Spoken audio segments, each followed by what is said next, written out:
গাছের ডালে বসে থাকা এই পাখিটিকে আপনারা কি চেনেন? গাছের ডালে বসে থাকা এই পাখিটিকে দেখলেই মনে হয় যেন প্রকৃতি নিজের হাতে রং মিশিয়ে তৈরি করেছে এক অপূর্ব শিল্পকর্ম। এর উজ্জ্বল সবুজ পালক, সোনালি কমলা মাথা আর চোখের পাশের কালো রেখা সব মিলিয়ে একেবারে নজর কাড়া সৌন্দর্য। সবুজ মৌমাছিভুক সাধারণত ছোট পোকামাকড়, বিশেষ করে মৌমাছি শিকার করে। শিকার ধরার পর তারা ডালের সঙ্গে হালকা আঘাত করে বিষ বের করে নেয়, অসাধারণ দক্ষতার নিদর্শন। ঈদের দেখা যায় মাঠে, বাগানে, গ্রামে-গঞ্জে, যেখানে সূর্যের আলো আর খোলা আকাশ থাকে। ওড়ার ভঙ্গি অত্যন্ত মসৃণ এবং চোখের সামনে পোকা ধরে ফেলার ক্ষমতা সত্যিই অবাক করার মতো। ছোট্ট হলেও এরা আমাদের পরিবেশের জন্য খুবই উপকারী।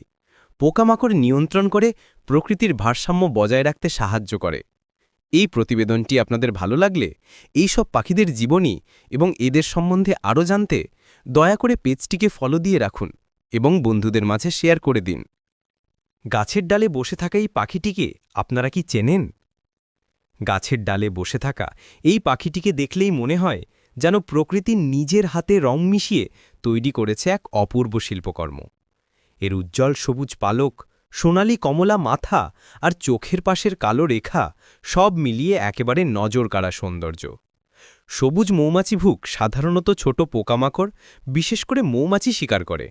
শিকার ধরার পর তারা ডালের সঙ্গে হালকা আঘাত করে বিষ বের করে নেয়, অসাধারণ দক্ষতার নিদর্শন। ঈদের দেখা যায় মাঠে, বাগানে, গ্রামে-গঞ্জে, যেখানে সূর্যের আলো আর খোলা আকাশ থাকে। ওড়ার ভঙ্গি অত্যন্ত মসৃণ এবং চোখের সামনে পোকা ধরে ফেলার ক্ষমতা সত্যিই অবাক করার মতো। ছোট্ট হলেও এরা আমাদের পরিবেশের জন্য খুবই উপকারী। পোকামাকড় নিয়ন্ত্রণ করে প্রকৃতির ভারসাম্য বজায় রাখতে সাহায্য করে।